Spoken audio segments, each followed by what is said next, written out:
자, 문제를 풀기 앞서서 리스에 관한 내용 정리를 간단하게 하고 진행하겠습니다. 자, 리스 제공자의 관점에서는 크게 리스를 금융 리스 아니면 운영 리스로 분류를 합니다. 그래서 금융 리스의 경우에는 리스 채권에 대해서 이자 수익을 인식하고, 그리고 리스 채권에 손상이 발생하는 경우에 손상차손도 인식을 해야 됩니다. 자, 운영 리스의 경우에는 리스료 수익을 인식함과 동시에 기초자산에 대해서 감가상각비도 인식을 해야 됩니다.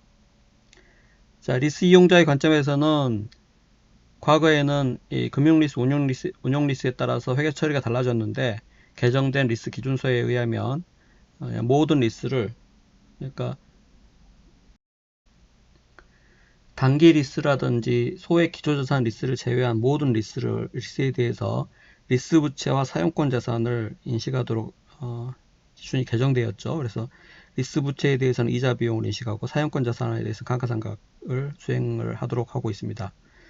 이렇게 개정된 기준 때문에 우리 뭐 항공회사 같은 경우에 과거에 운영리스로 회계 처리해 가지고 회계상 자산부채를 안 잡았던 거를 모두 지금 리스부채, 사용권자산, 자산부채를 계상함으로써 지금 부채 비율이 엄청 상승하는 그런 이제 계기가 됐죠. 그래서 이 개정된 리스 기준서에 의하면 리스 이용자는 무조건 단기 리스나 소액 기초자산을 제외한 소액 기초자산 리스를 제외한 모든 리스를 이렇게 리스 부채 사용권 자산을 인식해야 된다는 겁니다.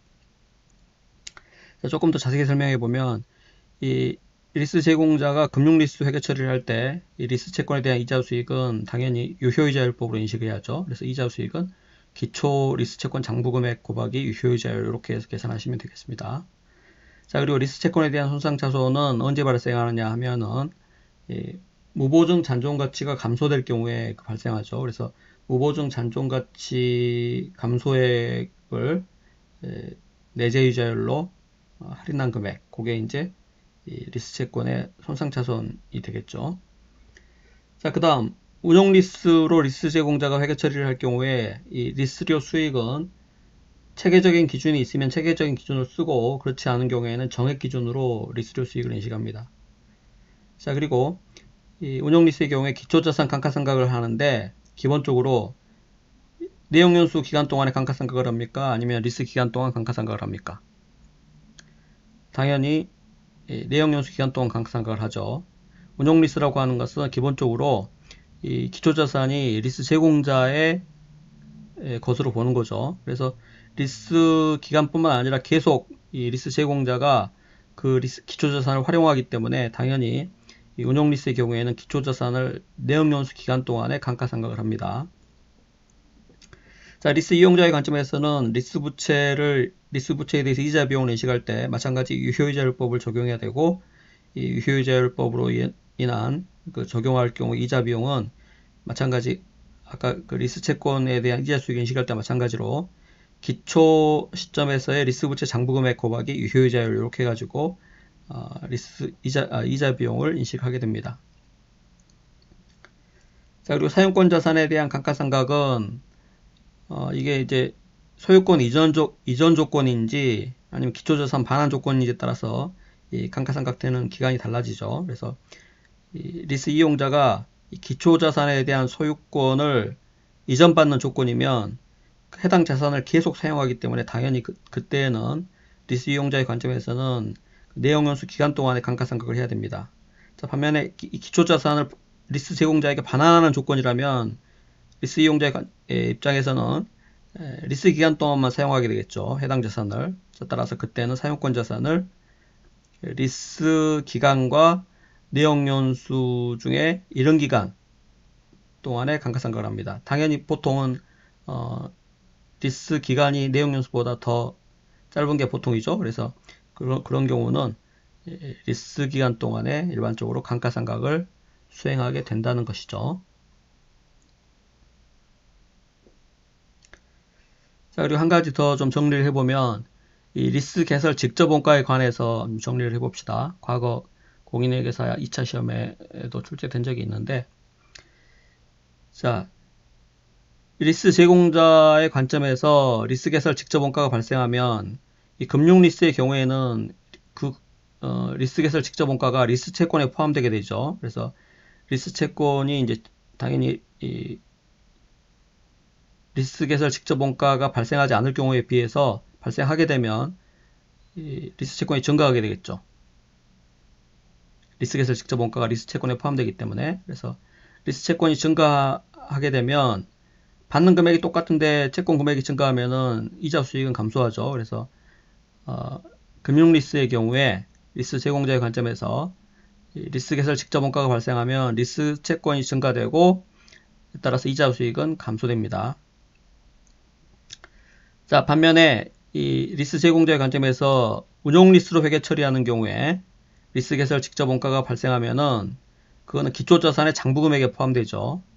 그래서 감가상각을 하게 되는데 주의하실 점이 이때 기초자산에 포함된 리스 개설 직접 원가는 리스 기간에 걸쳐서 감가상각을 해야 됩니다.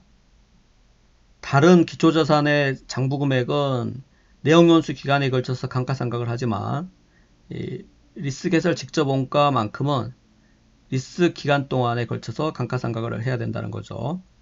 그 해당 금액은 리스 개설 직접 원가는 리스 기간 동안에만 어떤 경제적 효율을 가져다 주므로 그렇게 하는 것입니다.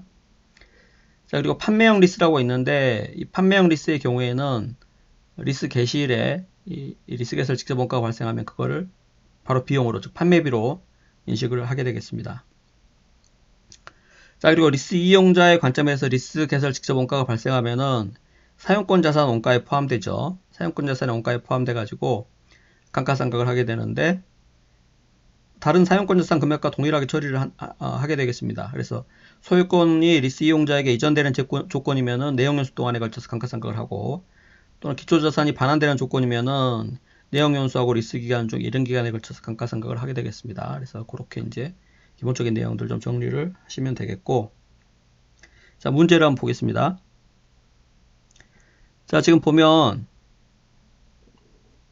이 물음 1과 물음 2가 전혀 독립된 내용인데, 자, 물음 1을 보면은 금융리스 계약이라고 주어져 있어요. 그래서 이제 리스 제공자의 관점에서는 금융리스로 회계 처리를 하게 되겠습니다.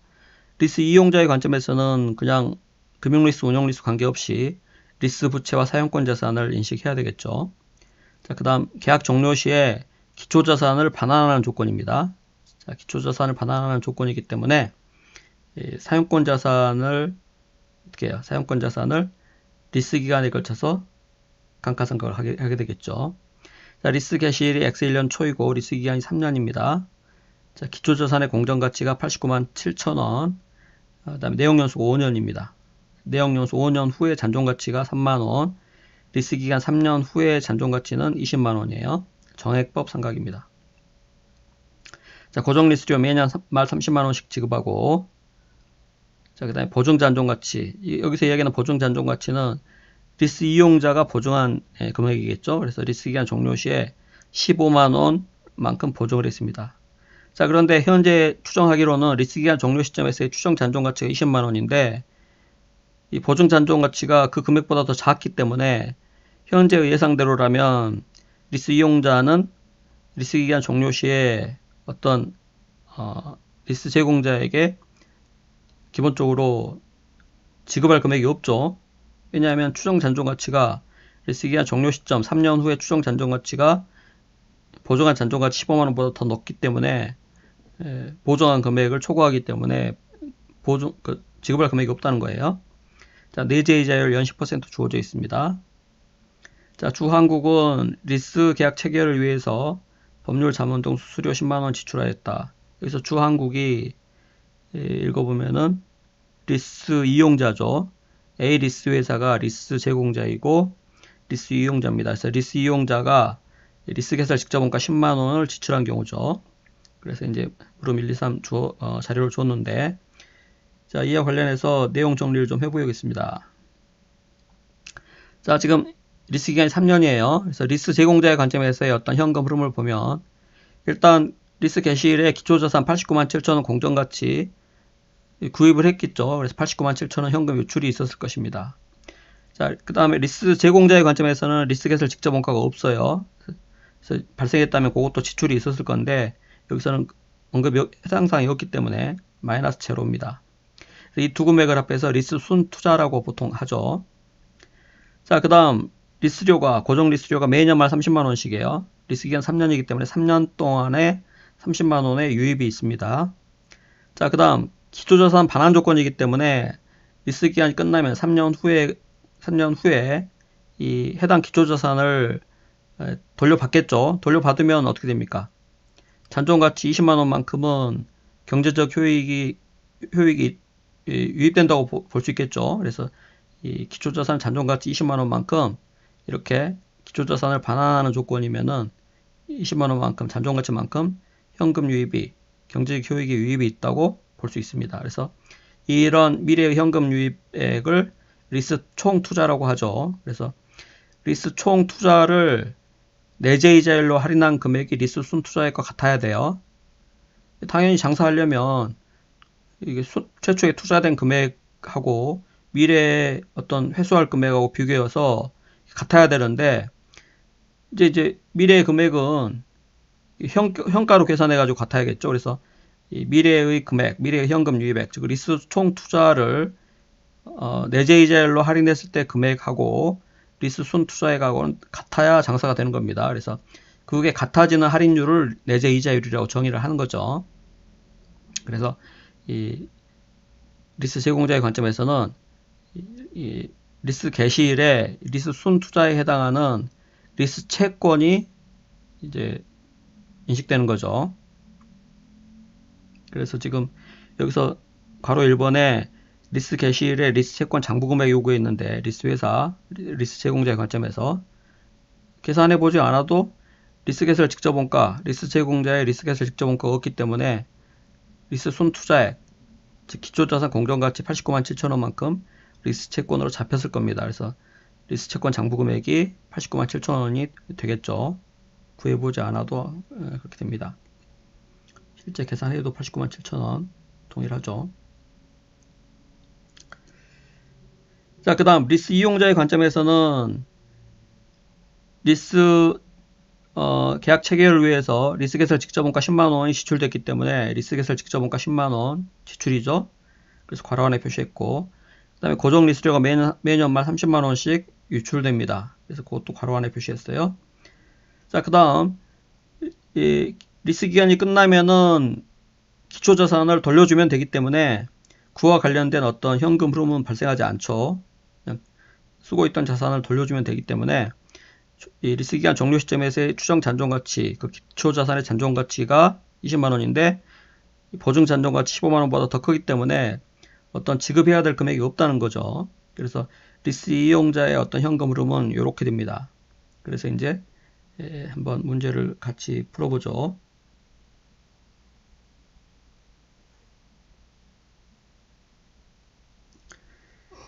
자, 1번은 지금 금융리스로 회계 처리를 하는 경우입니다. 금융리스, 물음일은. 그래서 금융리스 이거는 이제 리스 제공자의 관점에서 이야기하는 거고, 리스 이용자는 금융리스든 운영리스든 회계 처리가 달라지지 않는다는 것이죠. 자, 그래서 요구사항이 보면 첫 번째 사용자산, 주한국이 리스 이용자죠. 리스 이용자의 관점에서 리스 개시일에 인식할 사용권 자산 장부금액과 리스 부채 장부금액 요구했는데 이 사용권 자산은 리스 부채에 따라서 달라집니다. 그래서 먼저 리스 부채를 구해야 돼요. 그래서 이제 리스 부채를 먼저 구해보면 리스 이용자의 관점에서는 미래에 지급해야 될 금액이 이 금액뿐이죠. 그래서 요 금액을 내재이자율로 즉 10%로 주어져 있습니다. 내재이자율이 10%. 그래서 10%로 할인했을 때의 현재 가치를 구하면 되죠. 그래서 30만 원에 대해서 10% 3년 연금 현가계수 여기 보면은 2.49 주어져 있죠. 2.49 적용해서 계산하시면 되겠습니다. 자, 그래서 계산하면 74만 7천 원이죠. 그게 이제 리스 개시일에 인식할 리스 이용자의 리스 부채입니다. 여기서 보시는 것처럼 잔존가치 보증에 따른 지급 예상액이었기 때문에 그의 현재 가치도 없는 거죠. 그래서 이것만 가지고 계산하시면 되겠습니다. 과거 리스 기준에서는 요게 보증 잔존가치의 현재 가치를 리스 부채에 포함시켰어요. 그래서 과거 기준에 의하면 요거 보증 잔존가치 리스 이용자의 보증 잔존가치 15만원을 포함시켜서 계산했는데 개정된 기준에 의하면 이 잔존가치 보증에 따라서 지급할 예상된 금액, 그게 이제 리스료 개념에 포함돼 가지고 그 금액이 리스 부채에 포함되게 됩니다. 그래서 잔존가치 보증 금액 15만원이 여기 포함되는 건 아니라는 거 꼭 주의하셔야 되겠습니다. 자, 그 다음 사용권 자산 금액은 리스 부채에 리스 이용자의 리스 개설 직접 원가를 기계적으로 더하시면 됩니다. 그래서 10만원 더해서 84만 7천원이 사용권 자산 최초 금액이에요. 리스 채권 금액은 아까 말씀드렸고, 이 내재 유지율의 정의에 따라서 리스 총 투자를 내재 유지율로 할인한 금액하고 리스 채권이 똑같아야 됩니다. 그래서 그렇게 구할 수도 있는 거죠. 30만원을 연금평가계에서 이용해서 현재 가치 구하고 10%로, 그 다음에 리스 기간 3년 후에 리스 기간 종료 시점에서 잔존가치 20만원, 그거 현재 가치 합해도 같은 금액 나와야 된다는 것이죠. 자, 그 다음 주한국 리스 이용자죠. 리스 이용자가 X1년 인식할 비용 요구했습니다. 자, 리스 이용자의 관점에서는 아까 설명드린 것처럼 리스 부채에 대한 이자 비용과 사용권 자산에 대한 감가상각비를 인식을 해야 한다는 것이죠. 그래서 자, 리스 부채에 대한 이자 비용은 기초금액 X1년 초 개시일 금액이 74만 7천원이었죠. 자, 거기에 유효이자율, 즉 내재이자율 10%를 적용해서 이자 비용을 구하고, 자, 사용권 자산 84만 7천원은 리스 기간 3년 동안에 감가상각을 합니다. 그래서 84만 7천원을 3년간 감가상각을 하면 연간 감가상각비가 나오죠. 그래서 그 두 개의 금액을 더한 금액이 X1년에 인식할 비용이 된다는 것이죠. 자, 그 다음 괄호 3번 X3년 말에, 즉 리스 기간 종료 시점이죠.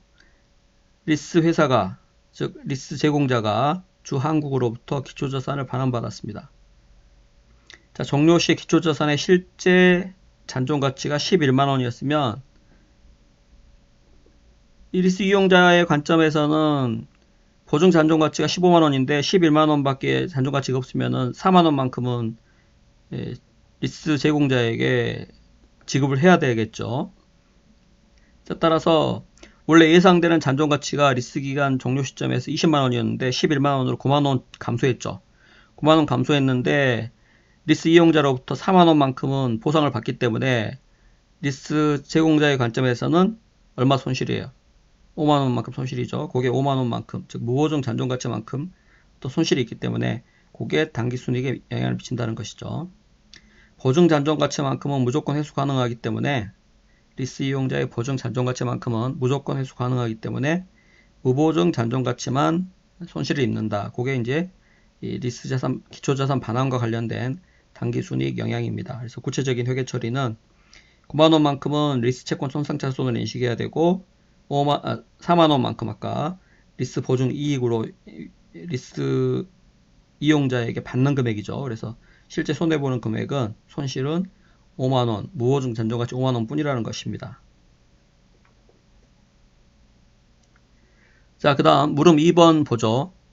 물음 2번 같은 경우는 운용리스 계약입니다. 그래서 물음이라고는 전혀 관계없는 내용이에요.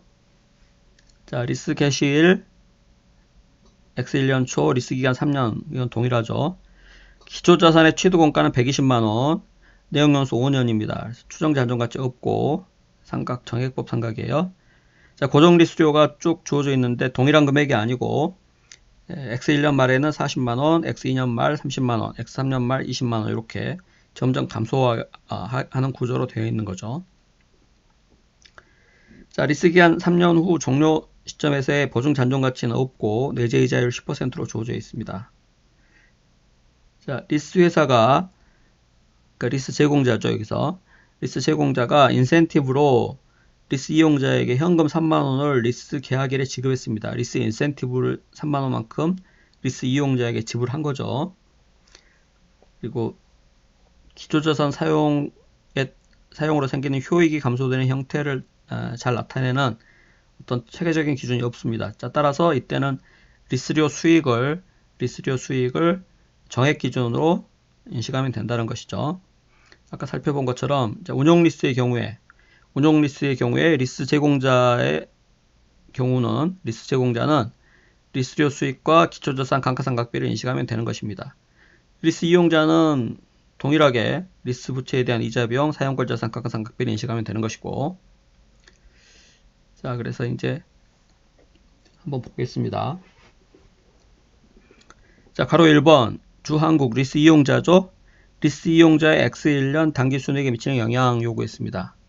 자, 리스 이용자의 관점에서는 이게 금융 리스이든 운용 리스이든 구분하지 않는다는 거죠. 무조건 리스 부채하고 사용권 자산을 인식을 해야 됩니다. 자, 리스 부채는 일단 고정 리스료의 현재 가치, 지금 고정 리스료가 40만원, 30만원, 20만원 이렇게 주어져 있죠. 40만원, 30만원, 20만원. 자, 내재 이자율이 10%이기 때문에 10%로 할인하면 되는데, 자, 1년 후에 40만원은 현재 가치로는 자, 10% 1년 후 현가, 한기간 현가는 0.91이죠. 0.91 적용합니다. 자, 2년 후 30만원은 2기간이니까 0.83 적용해야죠. 3년 후 20만원은 3기간이 경과한 후기 때문에 0.75를 적용합니다. 그래서 이제 그 고정 리스료를 현재 가치, 즉 내재 이자율 10%로 할인해서 현재 가치를 구한 금액이 그렇게 되고, 자, 그 다음에 여기서 리스 이용자의 관점에서는 잔존가치 보증에 따른 지급 예상액이 있으면 그거의 현재 가치도 리스 부채에 포함시켜 줘야 되겠죠. 자, 그런데 여기서 보면 보증 잔존가치가 없기 때문에 리스기간 종료 시에 보증한 잔존가치가 없기 때문에 잔존가치 보증에 따른 지급 예상액도 없습니다. 그래서 이 금액만 그냥 고정 리스료의 현재 가치만 리스 부채가 되겠죠. 그래서 리스 개시일의 리스 부채는 763000이 됩니다. 자, 사용권 자산의 경우에는 리스 부채 76만 3천원에 리스 이용자의 리스 개설 직접 원가를 가산하면 되는데 언급이 없어요. 그래서 제로입니다. 자, 여기서 한 가지 주의하실 점이 있습니다. 이거 매우 중요합니다. 자, 지금 리스 이용자가 리스 제공자로부터 받는 리스 인센티브 3만원은 리스 사용권 자산에서 차감해야 됩니다. 이거 주의해야 돼요. 자, 리스 이용자가 미래에 받을 리스 인센티브가 있다면 이거는 지급할 리스료의 차감 성격이죠. 기본적으로 리스 이용자는 리스를 이용하면서 리스료를 지급해야 되는데 미래에 받을 리스 인센티브가 있으면 그거를 차감한 순액을 가지고 리스료를 인식해서 그걸로 이제 리스 부채를 계산하면 되겠죠. 그래서 미래에 받을 리스 인센티브가 있다면 그거는 리스 부채의 차감 항목입니다. 자, 그런데 리스 개시일이나 그 이전에 이미 받은 인센티브가 있다면 요거는 미래에 지급할 어떤 리스료하고는 아무 관계가 없는 거죠. 이미 받아버렸기 때문에. 자, 따라서 요거는 사용권 자산의 차감 항목입니다. 자, 기본적으로 리스 이용자는 미래에 지급할 리스료의 현재 가치를 리스 부채로 회계 처리를 하고, 그 다음에 리스 개설 직접 원가가 있으면 리스 개설 직접 원가 지출액만큼을 합해서 사용권 자산을 인식합니다. 사용권 자산. 회계 처리를 기본적으로 이렇게 한다는 거죠. 자, 그런데 이러한 상황에서 리스 개시일에 받은 리스 인센티브 3만원이 있으면 당연히 차변에 현금 3만원 회계 처리를 해야 되는데 지급해야 될 리스 부채는 그대로예요. 이거는 정해져 있기 때문에. 자, 따라서 당연히 받은 현금이 있으면 사용권 자산을 감소시킬 수밖에 없다는 것이죠. 자, 그래서 받은 리스 인센티브는 사용권 자산의 차감 항목이라는 거 꼭 주의하셔야 됩니다. 출제 가능성 높아요. 자, 그래서 여기서 사용권 자산 금액은 리스 부채에서 받은 리스 인센티브를 3만원을 차감한 73만 3천원만 리스 개시일에 인식을 해야 됩니다. 자, 만약에 미래에 받을 리스 인센티브가 계약 조건에 들어가 있다면 그러면 리스 부채 계산할 때 받을 리스 인센티브를 빼서 계산합니다. 물론 당연히 현가계수 적용해가지고 계산해야 되겠죠. 자, 그런데 받은 리스 인센티브는 사용권 자산 측정할 때 차감한다는 거 꼭 주의하셔야 됩니다. 헷갈리지 않도록 정리를 잘 해두세요. 개념을 정확히 이해하면 어렵지 않은데 정확한 개념 이해 없이 이거를 암기식으로만 공부하면 잘못하면 헷갈립니다. 그래서 꼭 좀 주의를 하시기 바랍니다. 자, 그래서 리스 이용자의 관점에서 X1년 당기순이익에 미치는 영향은 리스 부채 기초금액 거기에 유효이자율 즉 내재이자율 10%죠. 10%를 곱한 이자 비용 발생하고 그 다음에 사용권 자산을 감가상각하는데 지금 보면은 여기 보면은 소유권 이전 조건입니까? 기초자산 반환 조건입니까? 지금 물음이라고 이는 완전 독립적이고 그러니까 물음 이 자료에서 봐야 되는데 보증 잔존가치 언급 있고 하는 거 보면은 당연히 기초자산을 반환해주는 조건이죠. 그래서 소유권을 이전받는 조건이 아닙니다. 그래서 리스 기간 동안에 즉 3년 동안에 상각해야 되는 거죠. 그래서 사용권 자산 이 금액을 3년간 상각합니다.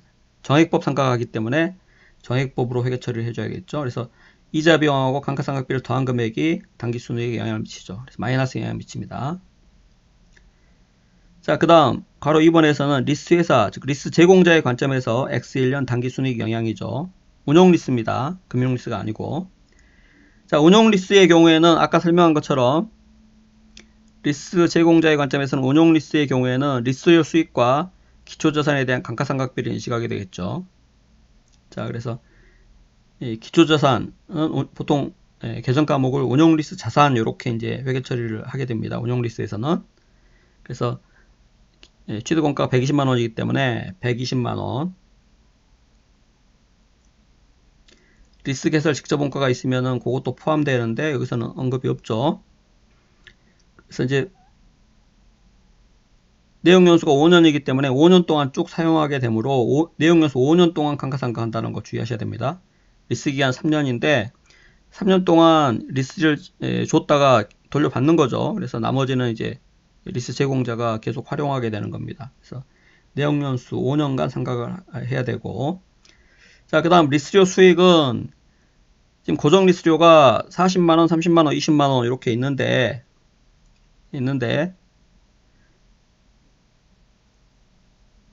다른 체계적인 기준이 없다고 했기 때문에 정액 기준으로 리스료 수익을 인식해야 됩니다. 다만 여기서 리스 인센티브 3만원을 지급했기 때문에 그거 뺀 나머지 금액, 나머지 리스료 수익을 정액 기준으로 내용은 3년, 리스 기간 3년이기 때문에 3년 동안에 나누어서 리스료 수익을 인식하면 되겠습니다. 그래서 그렇게 하면 되고 감가상각은 5년간 해야 된다는 거죠. 그래서 리스료 수익에서 감가상각비를 뺀 금액이 X1년 당기순이익에 미치는 영향이라고 하는 겁니다. 자, 그리고 X1년 말 운용리스 자산 장부금액 요구했죠. 그래서 기초금액, 즉 취득원가에서 감가상각 누계액 지금 5년 동안 감가상각 해야 되므로 감가상각비가 120만원 나누기 5년 해서 24만원이죠. 그래서 감가상각 누계액 24만원 뺀 나머지 96만원이 X1년 말 운용리스 자산 금액이 되겠습니다.